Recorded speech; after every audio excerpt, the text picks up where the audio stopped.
Good afternoon and good evening, LinkedIn friends, value first friends. I think I can say that at this point. I got some audience, some experts like Klemen here joining on the journey. We're here with another episode of Value First Communication. How you doing, man? Doing good, doing good. A lot of exciting stuff is happening, so yeah, all good. Yeah, feeling that. Since we're in the HubSpot space, we get to say we're feeling that inbound energy, I think, as it looms on the horizon in the best of ways. Um, Hard not to get excited about some of these updates that have been coming out and everything the team's saying behind the scenes. But today we're here to talk about, I developed this value first stuff to help teams utilize, platforms and tools like HubSpot. We run into things like, okay, they got a lot of change to do, but they can't break old habits. Internal communication stuck, just all these things that get in the way of true transformation. So we started this series last week with episode 1, and we were talking about enabling natural discovery versus the fighting for attention.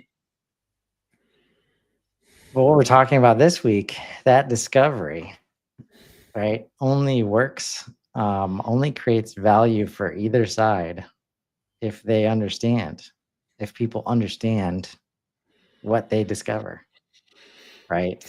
And so this principle too is, shifting from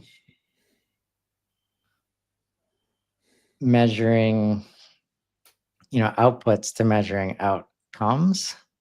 But really, it's enabling, like, instead of focusing on delivery, like focusing on the understanding. When you think about that as a principle, like what comes to mind? The first thing that comes to mind is what Yamini was saying on stage at SASTER, a talk that I attended, and she was, repeated that 2-3 times. We're past that personalization, and now it needs to be personal. And personalization is, hey, I've seen you with Scouts, great times there, blah blah blah blah. That's personalization, and you can't deny, and you can't say it's not personalized, but it has nothing to do with my job currently, and what my interests are, and what do you want to communicate, and then I see a lot of those kind of cold outreach emails and nothing else on LinkedIn. People saying, hey, just stop that. Stop it. It doesn't work. Where personal, it's really finding the connection to what you want to convey, what I care about, what my role cares about. Let's say you discovered a job offering that I just posted. There's a lot of juicy information you can relate to. What technology we're using, what kind of jobs, tasks to be done are described for that new person that we're hiring for. So there's a lot you can relate to, and it will make a super personal outreach. If I say that we're searching to scale, let's say, outbound campaign, if you have a tool for outbound, maybe that's the reason why you're reaching out to. So convey that message, be relevant to what I care about currently. So be connected at the right level with the right message so that I get it. It doesn't need to be super fancy. It doesn't need to be long. It doesn't need to be necessarily personalized in the wrong way. But if it's relevant, as you said, no, if you convey the right message in the right way, this is what we're all looking for.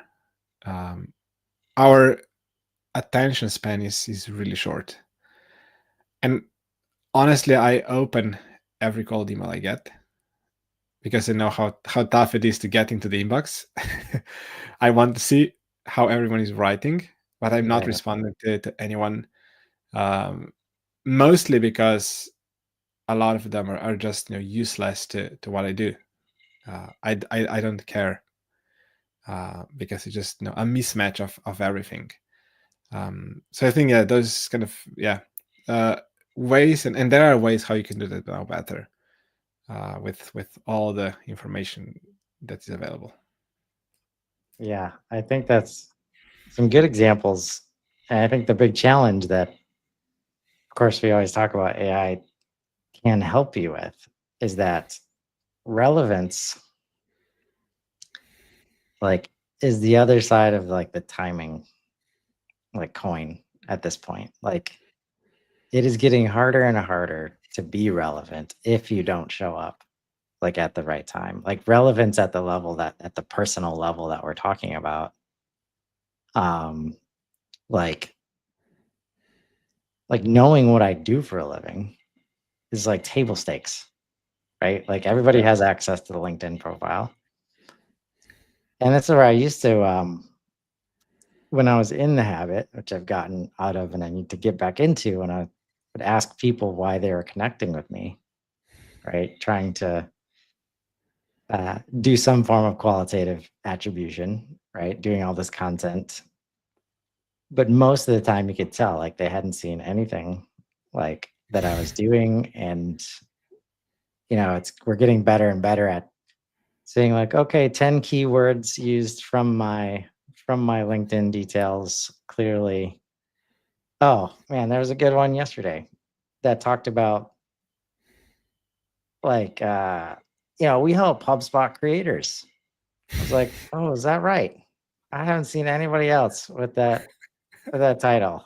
It was like, we help creators do this and consultants do this. And then it's like, quote to cash. I'm like, okay, like right from the headline. Yeah. Right? I You mean, don't even need the gears, like the icons that we used to, the emojis, like to protect. Like that's how bad it is, right? yeah. And I mean, but it still comes from this place of industrial age thinking, optimizing for, broadcast reach, right? Instead of human comprehension.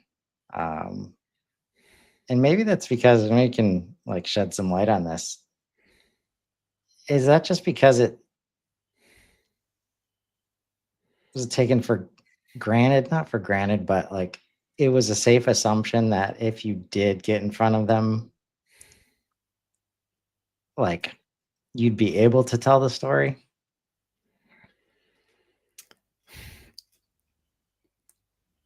On one way, yes. On the other thing, on the other side, I would say also it's with, as I see it, with outbound and more particularly with cold outreach, you are really catching those 3% of the market that is now in the potentially in the buying mode. You're not searching for anyone to nurture, to keep someone in the loop for a while. You're reaching out really to that small subset of the market, with assuming that they will get it because they feel the pain that you're conveying in the message. So the game is get through the market as soon as possible at scale, and the ones that feel that pain will get it. The other ones, move on. And because of kind of that approach with cold outreach, a lot of principles and how things are done have been developed, and these are now kind of pro tips for how to do it. So it's the different mindset that was working in the past got us to where we are in that regard currently. But I see things are changing. Our expectations, our means everyone's inbox. We we can filter for everything pretty quickly.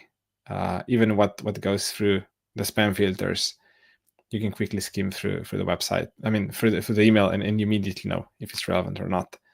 And on the other side, I've just in the past week, I heard from 2 of our users really interesting stories. One was they got a call where the guy at the beginning of a call explained that he took a call because they did a research on them, and it was not them doing the research. It was our system doing the research to write a compelling message for them. And the other one was one of the inbound team leaders was showing to an SDR in their team the message, and the SDR said, "No way, that's AI generated." And he was, "Yeah, I mean, it is. No, it's too precise. It's too good to be true. It relates, to the right thing. It relates to the previous communication that you have in HubSpot. It connects, to the right triggers."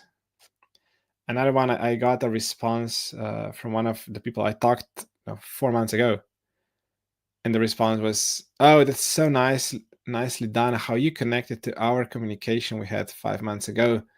I mean, there was AI note taker making notes. I have a summary in HubSpot. AI can now easily use that to help you figure out what we talked about that back in February, and you can relate to that. So there is a better way to do it, and people appreciate that, and you get a response to something that connects at the right level, where the message is relevant, especially when you had previously built a relationship with someone.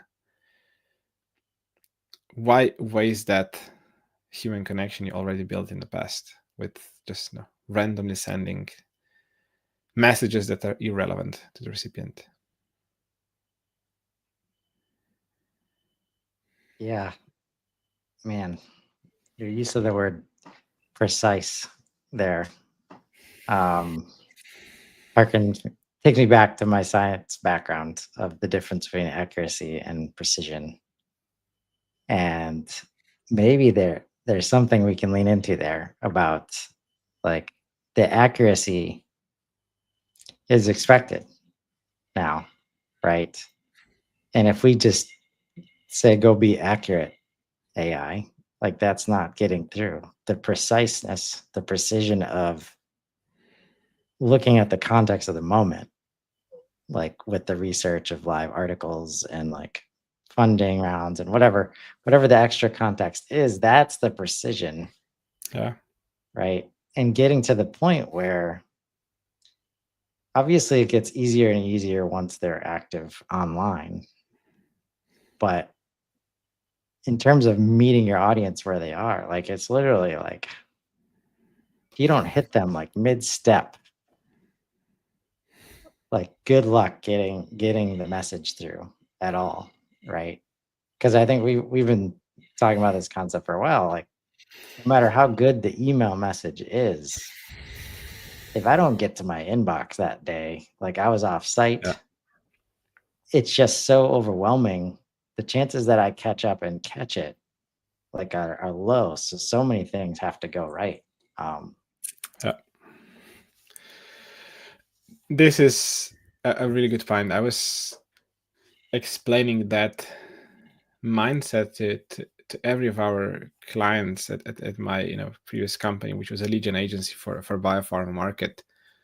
And I always told them, if you don't get a response, there are 101 reasons why they didn't respond, and it's not only because of bad message.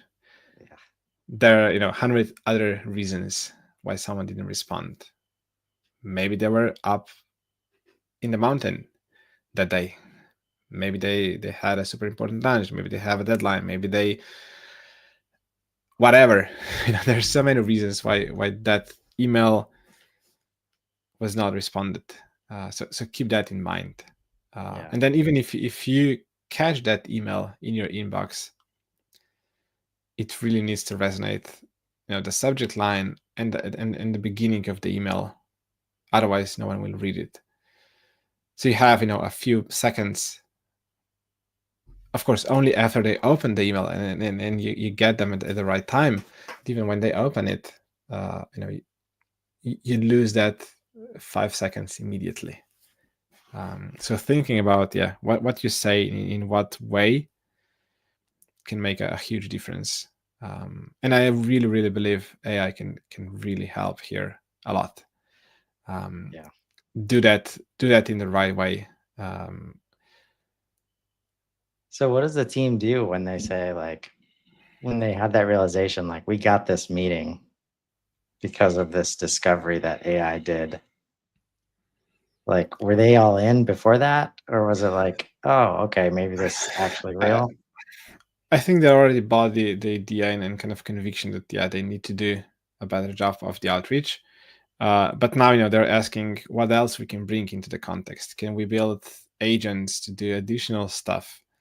Can you help us do account research much thoroughly than we're doing now? Because if we know that, even case studies, you can have 5 case studies to share with someone.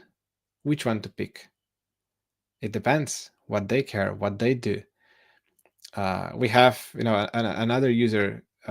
They're selling to professors at universities, and those professors can do research in cancer, in neuroscience, in protein science. And someone in cancer doesn't care about neuroscience at all. And if you share that person a neuroscience super duper the best outcome with your system, fine. If you share a okay-ish outcome within cancer space, voila, it resonates with that person because it connects with their interest and they will get it. So really, sending the right message to the right person at the right time is what you should be, aiming for, and how you can get beyond what was the playbook, for the past 5-10 years.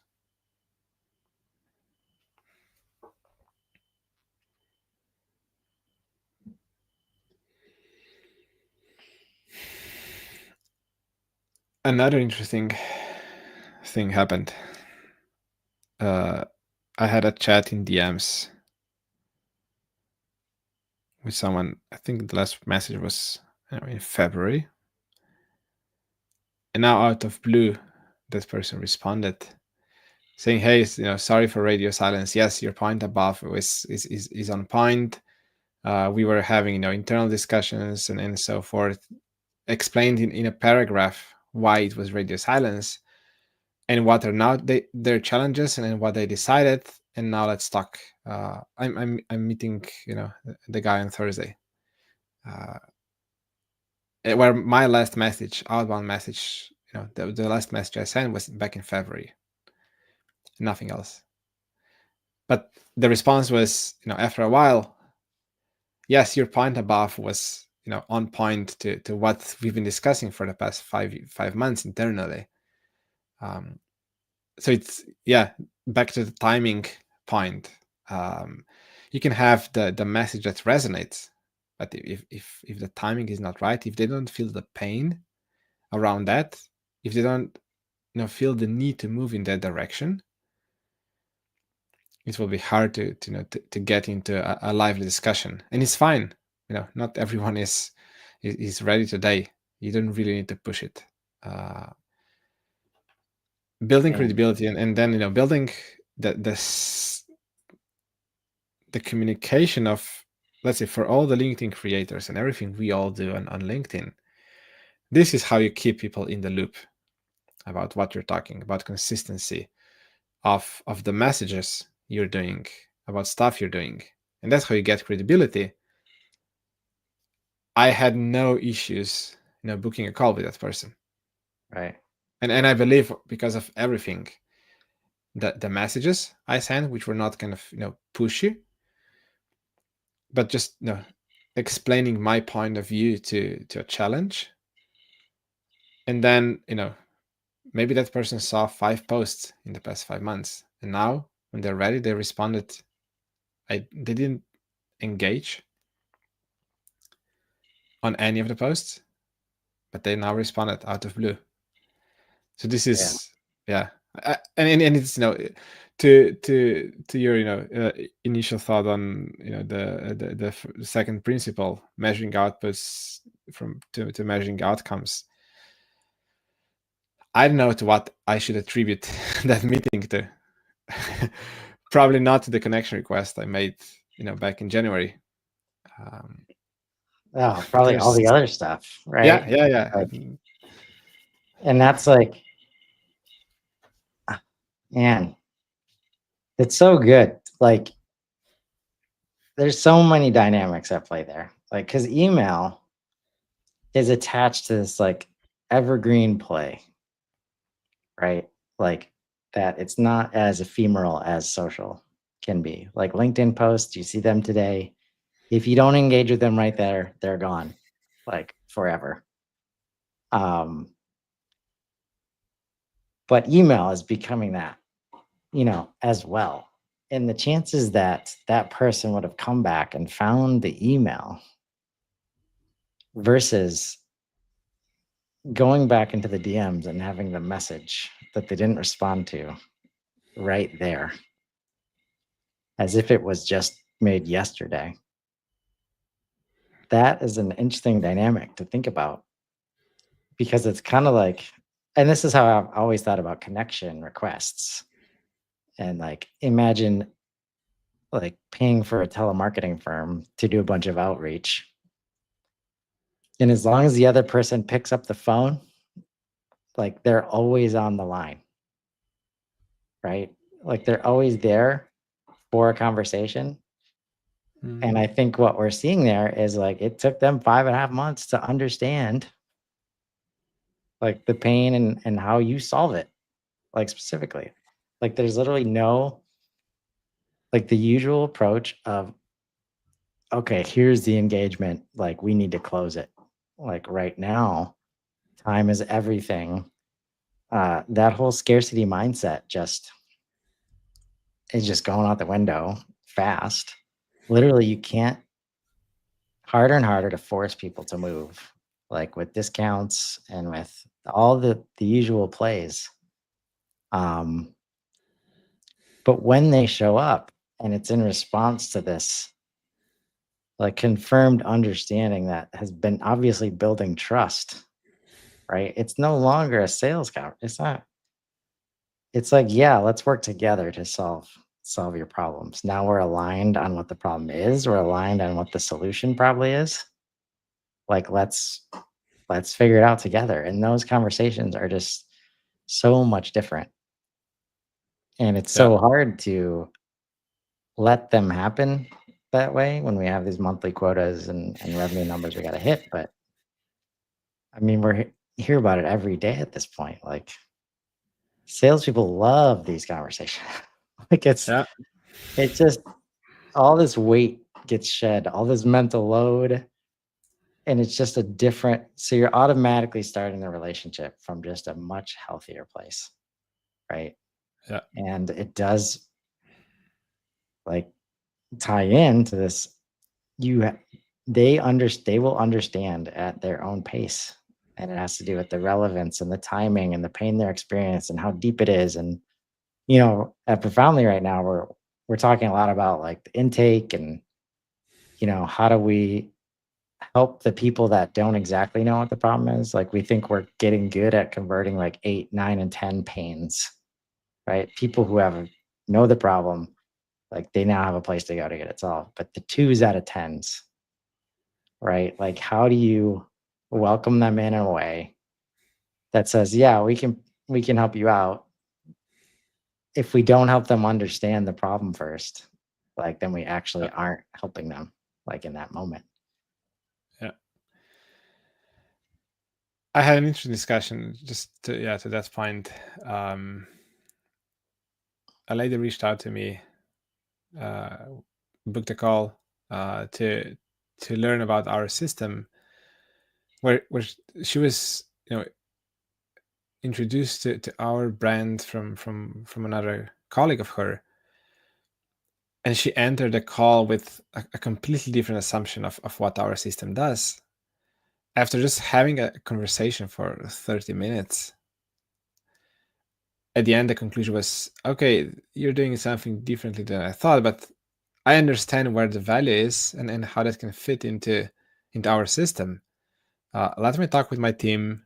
We might not be ready today, but now I understand what you're doing, how that fits, and I see it fitting into what we need. Maybe in 2 months, but it was a natural just conversation about what they need, what they're doing, what their goals are. Not just jumping into the demo and just pitching it, but rather building a relationship. And at the end, it was okay. Yes, thank you for walking me through the system and giving me a demo. But because of framing of the conversation was around, okay, what you're doing, what you care about, then it's a different communication. And this is where you and how I believe you should build that kind of momentum with all the conversations and building a relationship. In a way, to your point, we have quotas, we have goals, we have numbers to hit.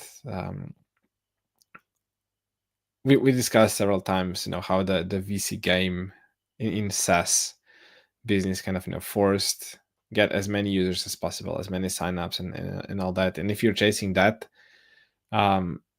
goal and approach,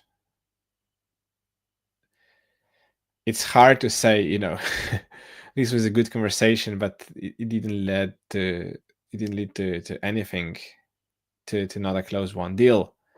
But if you take it from a different perspective, that you're helping people out, you're building relationships, you're sharing your knowledge, things will go around.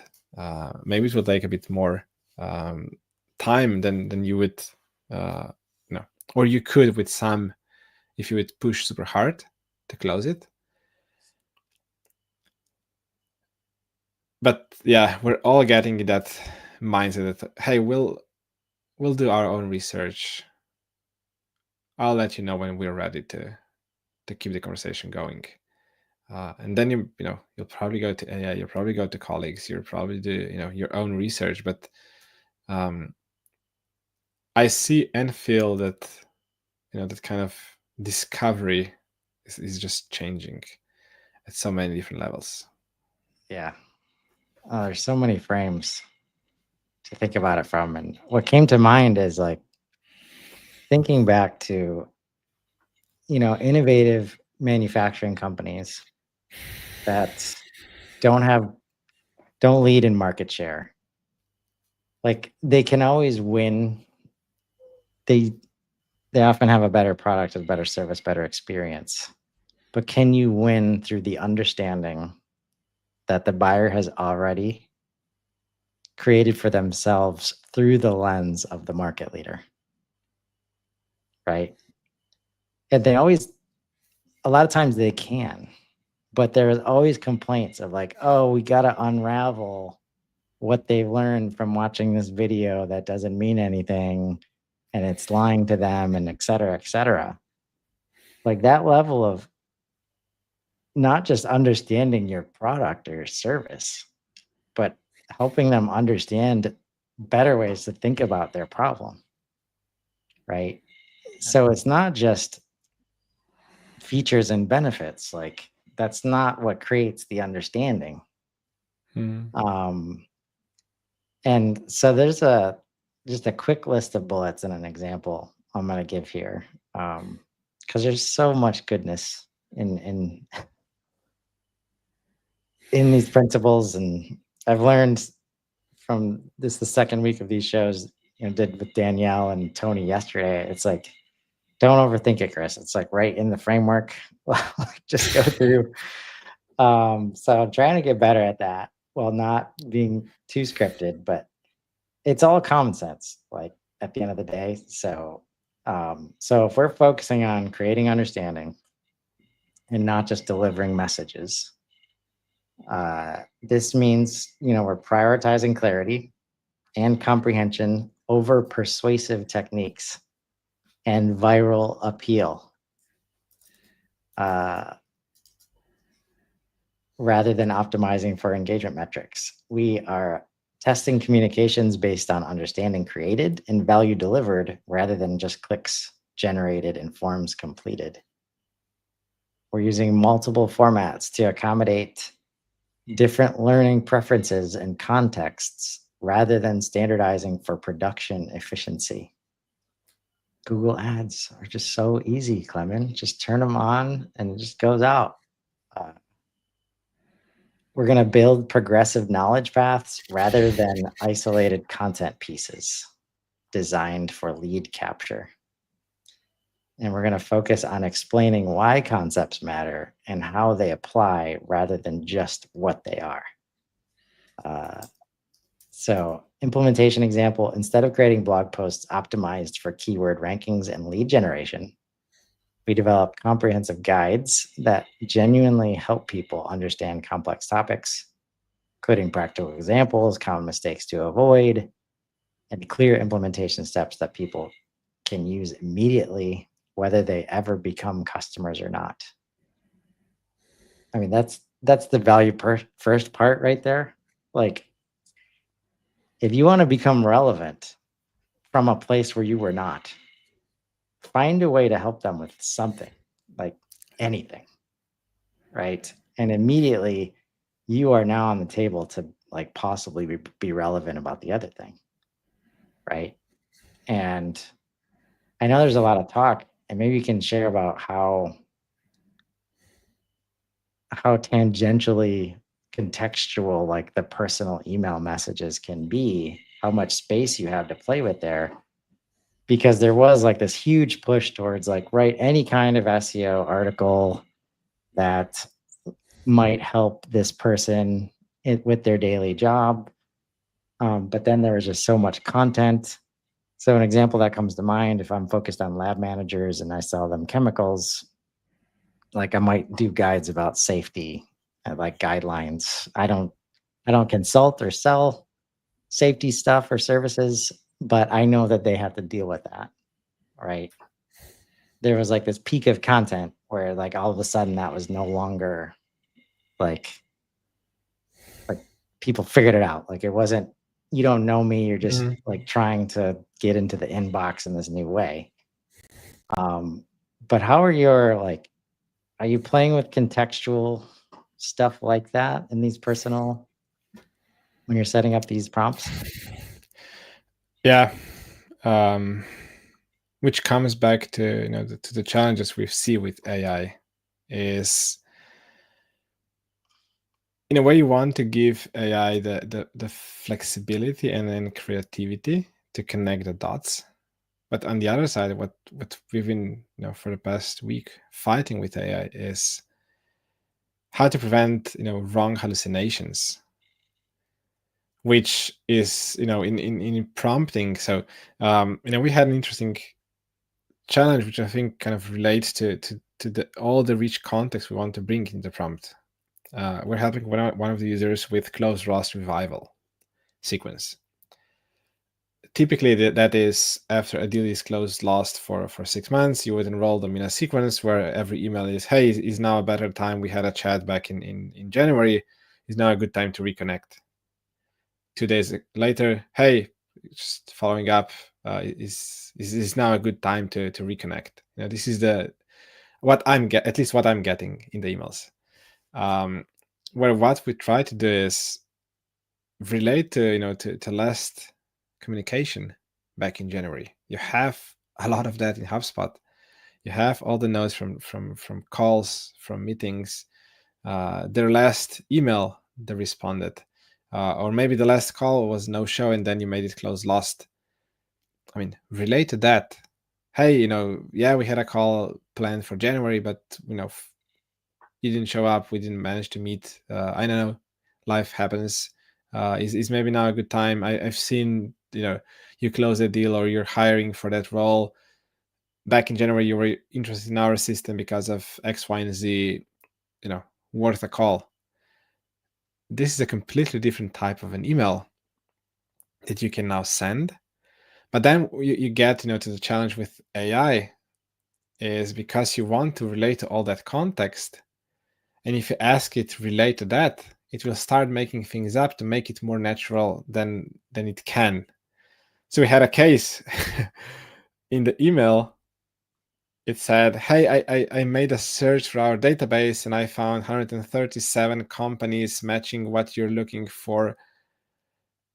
Because why not? It sounded natural.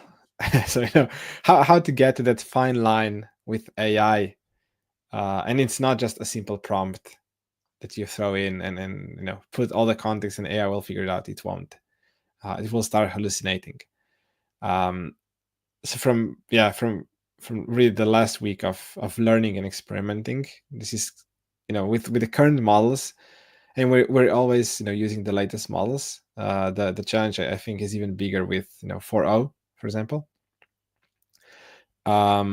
But even with the best models currently available, because it understands so much of everything, it feels what should be the most natural opening line of the email, and if there is no context, it thinks it should say something.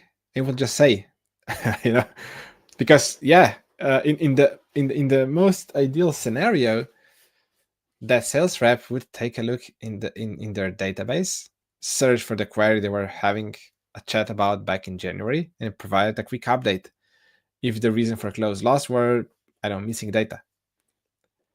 It will make up things. Yeah. Because it knows it can't just say, hey, just following up. Yeah.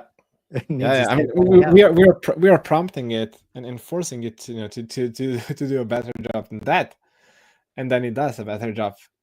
But Oh, how man. how you give it the kind of the freedom. So yeah, it's no honestly, it's a much harder challenge than we thought to make it work. But I love taking this to the level of AI where it's like, again, just like human communication that we're talking about. If you don't if AI doesn't fully understand what yeah, you're trying to accomplish, you're not going to get relevant information back from AI. It's not going to yeah, create relevant messages. And I mean, I learn every day almost, like just the small things, or at least whenever it's like an off-putting response, right? And I just take the time, like, okay, how did that happen? And then I just give it a little more context, and then it's brilliant, yeah, right? There's so many, like, it's easy to relate that to human communication and showing up on social and all those moments where it's like, oh, that's what you guys do. yeah, Okay. Worst case scenario in those situations are like, oh, well, that's not for me, but I know exactly somebody that like I'm gonna send you guys to, right? And that's just social, like at work, right? So man, we could go forever on most of these topics. We like talking about communication. And I'll just next week we're gonna it's such a nuanced, I think, feature of go to market and like how to be successful. As I read this number 3, we will respect context and timing in all communications. I feel like we've been talking about that like this whole episode. But it's gonna take there's a different layer to talk about here. Like just because you have somebody's attention, right, doesn't mean it's the best time like to keep going. So context changes, timing changes all the time. And that's what we'll be digging into um, next week. I think the theme that we're seeing here is you have to know your audience, and to get this level of empathy to be present in this way. So this was another good one, I think, man. Any final takeaways for the viewer? As always, I guess, just be curious, think about it, think about how to do it differently. In a way, don't overthink, especially the beginning when you're doing something new, how to directly measure it and then how to attribute anything to it. Similar to what we discussed last week. How can you be sure that the content works, the sharing value works? I mean, it's really hard to measure it. So Yeah. it's but you'll see signals, and in the same way you'll see signals if you clean up your messaging, how you communicate, what you communicate, how you approach every communication. On a short term, it might be hard to confirm with data that this is the way to go, but because how much everything is changing, we need to change. So just keep experimenting, keep thinking about it. Even if you just think about it and not implement anything, it's way more than just doing nothing. Yeah. So until next week, where I think we'll have a special announcement to make of some sort, if we haven't made it already, working on something very exciting, to continue trying to create value for the community, especially on the way to inbound. But you'll have to wait and see. So join us next week, where we talk about principle 3 from value first communication. Until next time, Klemen, thanks so much. See you next week. Thank you, Chris.